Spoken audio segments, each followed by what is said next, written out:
Tonight, hospitals stretched to the max. This has been the worst. With staffing shortages as COVID surges. And Democrat Joe Manchin plays spoiler to progressives. Don't you have to love anyone who's a gadfly and a thorn in the side of the Washington establishment? CBN News talks with Mountain State voters to help see what makes the West Virginia senator tick. Plus, the pandemic's role in the homicide spike across the country. Pent-up stress, anxiety, a lot of anger. People started losing their jobs. People were drinking more. All this and more tonight on Faith Nation.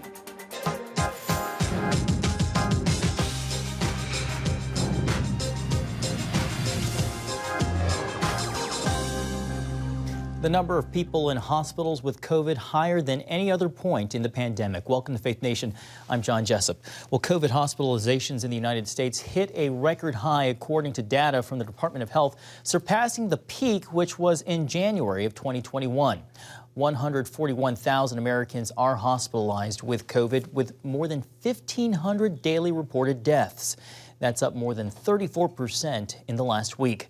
1 in 4 hospitals across the country reporting a critical staffing shortage. Airlines also feeling the impact. United saying it's cutting flights after 3,000 of its employees tested positive. Today, Dr. Anthony Fauci and CDC Director Rochelle Walensky were among the health officials on the hot seat at a Senate hearing on the federal response to COVID-19 and new variants as the pandemic drags on. This administration has time and again squandered its opportunities and made worse in the decisions you've made on testing and treatment, and most crucially, in communications with the American people. The CDC reportedly now is considering updating its mask guidance to potentially advise Americans to wear higher quality N95 or KN95 masks instead of cloth or surgical masks.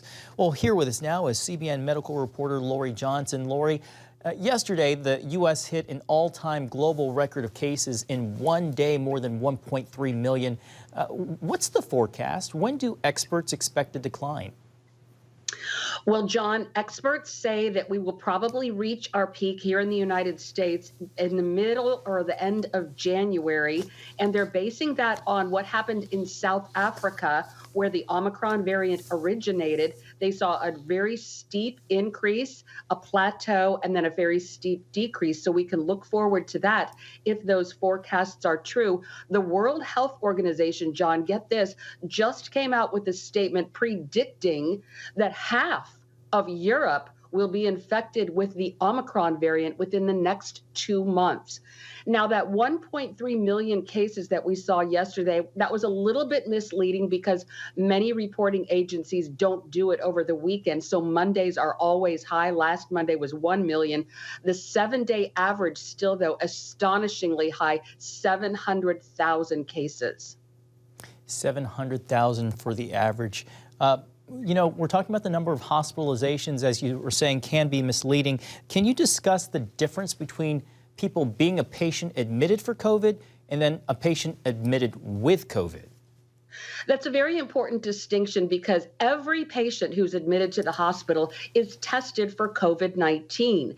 And we know that so many people have COVID-19, asymptomatic cases and then mild cases. So it's estimated that about half of the people who are admitted to hospitals right now are admitted with COVID-19. And in other words, that's not the reason they're at the hospital. You take, for example, an automobile accident. Those people could test positive for COVID-19, but that's not really why they're there. But still, the other half are people who are specifically admitted for COVID, and that's about 70,000 people right now, John, and it's really putting a strain on the healthcare system. Doctors say that most people who are admitted to the hospital for COVID, not with COVID, for COVID, and sadly, people who are dying from COVID are still those who are unvaccinated. That hasn't changed.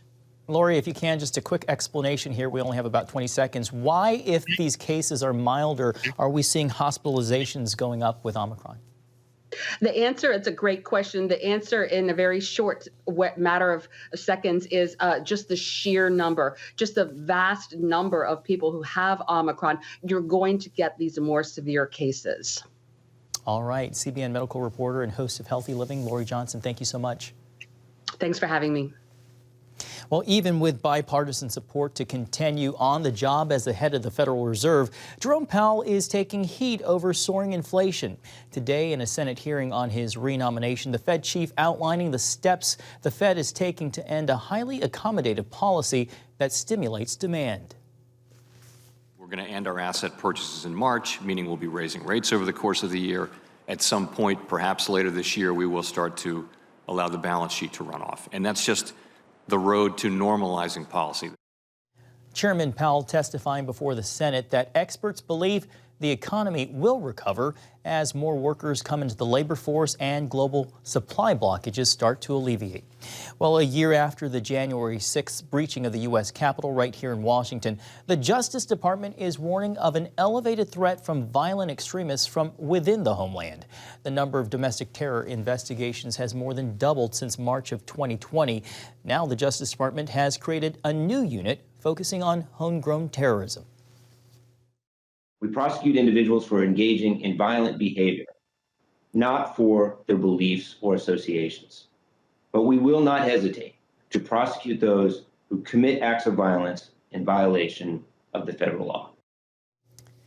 President Biden's speech in Georgia advances changing the Senate's filibuster rules to allow action on the Democrats' election reform bills. But some civil rights activists boycotting the speech say they want action, not just words. Georgia Democratic gubernatorial candidate Stacey Abrams said she couldn't attend, citing a scheduling conflict.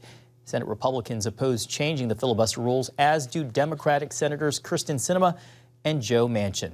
Meanwhile, Manchin's compromise offer on President Biden's multi-trillion-dollar Build Back Better spending bill appears to be dead, according to the Washington Post. Manchin had already put the brakes on the bill before Christmas. Part of that motivation may be this: one poll showing 61% of West Virginians support his stand. CBN's Chuck Holton traveled to the state to hear what some mountaineers had to say. Democrats still hope to pass some form of Joe Biden's signature Build Back Better program after lone Democrat Senator Joe Manchin from West Virginia basically doomed it. I'm not going to negotiate in public on this because I've been dealing in good faith, and I will continue to deal in good faith with all of my colleagues on both sides. It's time to pass the bill and quit playing games. West Virginia voted overwhelmingly for Donald Trump in the last election, so it's no surprise that people in small towns like this across the state are applauding Manchin's no vote on the Build Back Better program. But it also shows that Manchin himself would like to keep his job. Don't you have to love anyone who's a gadfly and a thorn in the side of the Washington establishment? But the fact that federal government has never shown itself to be able to do the things that it needs to do efficiently, and someone to put their hand up and say, wait a minute, let's take our time with this, and you know how frustrating it makes them and how it makes them gnash their teeth, because unfortunately they're more about their reelection than they are about actually helping people, is something to, it's really a thing of beauty. I have very mixed feelings. I think that there's a role for the government involved in infrastructure repair that's very, very important and needed. I think the Senate Democrats are opposed to independent thinking, and I believe that's what Senator Manchin's done. I'm not always in agreement with him. This time I am. The fact that Manchin is increasingly at odds with his party has many West Virginians wondering why he doesn't just become a Republican. My grandfather was a Democrat. My father was a Democrat. It's only natural that I would become a Democrat, and I was for a lot of years, but I figured the only way to be a good Democrat was to become a Republican, because the Republicans are where the Democrats was 40 years ago. From Southern West Virginia, I'm Chuck Holton for CBN News. Thanks, Chuck. Joining me now is Julia Manchester, political reporter with The Hill. Julia, also a friend of the show. Why don't we just start right there? You know, it's no secret that some Republicans, including Senate Minority Leader Mitch McConnell, has had discussions with Manchin, making overtures to join the Republican Party. Do you ever see that happening, Julia? You know, I think this is a debate we've always seen really bubble up every time Joe Manchin does something that seems to be more in line with Republicans than Democrats. You know, Joe Manchin is very much, as that previous package referred to him as, a bit of an old school Democrat, you know, very much a Democrat that was not on the progressive side of the aisle, more so neutral and that sort of a thing.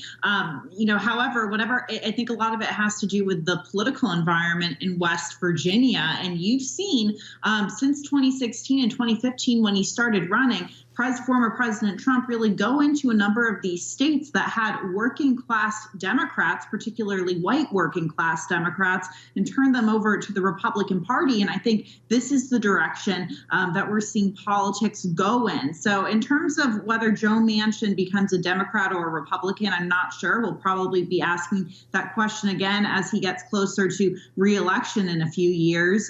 But it definitely, the fact that we're talking about this really shows a shift in the political environment. Well, speaking of Manchin, any movement on voting rights first has to take into account the Manchin effect. Senate Democrats have rallied around the legislation that he wrote, the Freedom to Vote Act. The question party allies are asking is, will he give the Senate the freedom to vote on his own bill?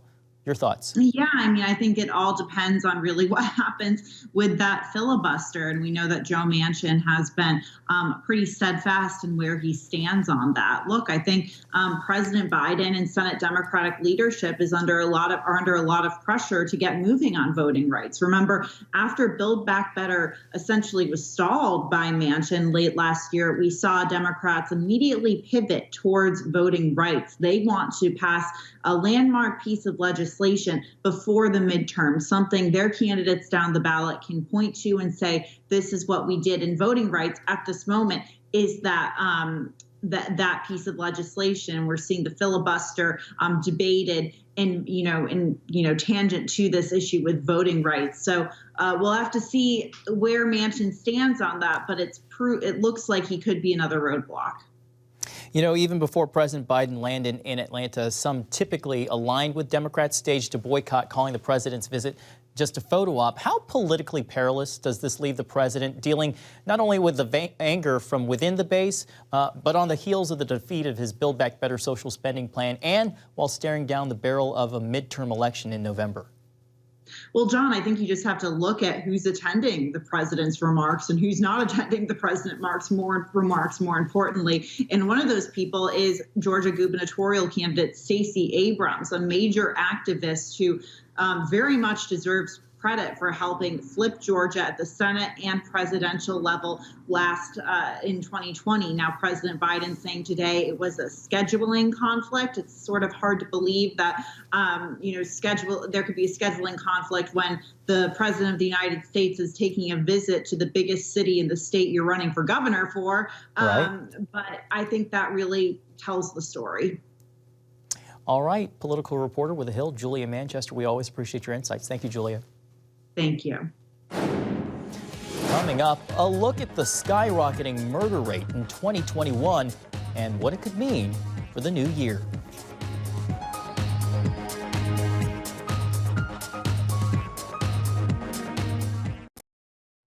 And welcome back. The statistics are just staggering, soaring crime rates over the last year. Some criminal experts say that the deepening pandemic played a role, in a sharp rise in the murder rate in 2021. CBN's Charlene Aaron takes a closer look at its toll on American life. Experts say the spike in homicides began at the height of the pandemic. The disturbing trend continues to grow, driven by COVID restrictions and a host of other factors. Pent-up stress, anxiety, a lot of anger. People started losing their jobs. People were drinking more. Dr. Alex Picchero is a criminologist at the University of Miami and a member of the Violent Crime Working Group with the Council on Criminal Justice. His analysis blames the current mix on the ever-present pandemic, social unrest, and division combined with the usual gang and drug problems. All of these things put together have occurred in every city in the United States. In 2021, Chicago, a city long plagued by deadly gun violence, saw its deadliest year in 25 years. There's a real spiritual battle going on in the city of Chicago for the lives of people. There seems to be a spirit of murder throughout the city. Los Angeles and Oakland reached 15-year highs, and Austin, Texas recorded an unprecedented number of murders last year. In a statement to CBN News, Austin police said the year 2021 was the highest year on record for homicides in the city of Austin, with a total of 89 lives lost. Additional detectives have been assigned to the APD homicide unit. It is an issue that hits close to home for Sylvia Bennett Stone. Her daughter Crystal Joy and her daughter's best friend died as random innocent victims from a single bullet after gunfire erupted outside a Birmingham convenience store in 2004. The bullet went through my daughter's body and stopped in the heart of her girlfriend sitting next to her in the car, and both girls died. In the wake of the Defund the Police movement, vulnerable families in communities across the country are experiencing loss of family members and community safety. As director of Voices of Black Mothers United, an anti-violence initiative of the nonprofit Woodson Center in D.C., Bennett Stone now helps others who have lost children to violence. She's on a mission to make communities safe by supporting intervention and sensible police reform, and pushes back against calls to defund the police. We need them to help us to keep us safe. That's what they're sworn to do. So we want accountability to make sure you do what you're sworn to do. Clarence Page, a journalist and syndicated columnist at the Chicago Tribune, agrees that defunding police is nonsense, saying Black communities need the police. What's really important that I have found is a police community cooperation. So the police work with the neighbors, really get to know the neighborhood, and the neighbors get to know the police. Conservatives and Republicans blame Democratic leadership in big cities and movements like Defund the Police for the rising crime, an issue likely to be front and center in the 2022 midterms. Meanwhile, Dr. Picaro says, while all may not agree on how to solve the problem, one thing everyone can agree on is clear. We don't need 3-year-old kids getting shot and killed in any community under any circumstance. Charlene Aaron, CBN News. Thanks, Charlene. When we come back, how a girl who's just barely over a decade is helping archaeologists learn more about life thousands of years ago in ancient Israel. Welcome back. An 11-year-old girl's curiosity is helping shed new light on ancient history with an archaeological find that's providing a clearer picture of what life was like in Jerusalem some 2,000 years ago. CBN Middle East Bureau Chief Chris Mitchell brings us the story. In the Emek Zurim Park, visitors can sift through debris from the ongoing excavation in the city of David. That's where Liel Krudakop found a rare silver coin from the time of the Second Temple. It feels something not normal. And I go to the archaeologist was there, and he cleaned it a little bit, and then he told me and for my family that's a silver coin. At first, Liel's father thought they should throw it away. Actually, it didn't look like a coin, so I was thinking to myself, this is some kind of stone, and actually I told to the girls put it in the garbage can. But they insisted that this is a coin, and they took the coin to the archaeologist that was on the site, and he confirmed that this is indeed a coin. I was very excited, and it's like some happy feel because somebody touched it before 2,000 years, and right now I'm touched. This is a very rare find. Together with this silver coin, we know from the archaeological documentation only 30 other silver coins from the rebellion. The coin has 2 Hebrew inscriptions. We can see here the words in ancient Hebrew, Shekel Israel, and a second line with 2 Hebrew letters, Shin Bet, which means the second year of the rebellion against the Romans.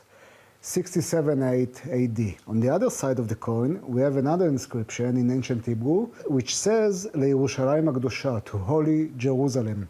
Archaeologists believe the high priest in the temple wanted the coin to help pay for the revolt against the Romans. Coins were minted in order to emphasize independence of certain communities. So the Jews that rebelled against the Romans wanted to emphasize that they are independent. The Hebrew wording on the coin harkens back to the first temple for a reason. To the time of King David and his son King Solomon. The Jews wanted to emphasize their connection to the great kingdom of Israel led by King David. They missed it. They wanted their kingdom to be as large as King David's kingdom. The coin came from a layer of debris dating to the destruction of Jerusalem in 70 AD. I'm standing on the remains of the ancient pilgrimage road that led Jews from all over the world to the temple itself. When the Romans destroyed Jerusalem and the street itself, all the structures that stood on both sides of this street collapsed into one pile. To Levy, the discovery is like traveling back in time. To hold this silver coin is like going back 2,000 years ago and actually touching the daily life of the people that lived in Jerusalem. Liel's mother sees it as more proof of Jewish life in Jerusalem. It tells a lot about the history, about the people that lived here, about everything, about the history of this place, of Jerusalem, and the meaning of this place to us, to the Israelis, to the Jewish people. So yes, it means a lot. Chris Mitchell, CBN News, Jerusalem. Great thing that she didn't throw it away. Thanks, Chris. Coming up, an unplanned FedEx stop that turned out to be a divine appointment. Hear the inspiring testimony next. And finally tonight, a routine mail delivery that stopped one FedEx worker in her tracks is going viral. 3 years ago, when she met a woman whose husband was sick with cancer, Amanda Riggin continued her route, but she says she felt the Lord tugging at her heart to return and pray with the woman. So she did, an encounter that changed them both. I pray every day for the Lord to use me. But when he's trying to use you, or when you feel that call and that tug on your heartstrings, do you move your feet? Do you move?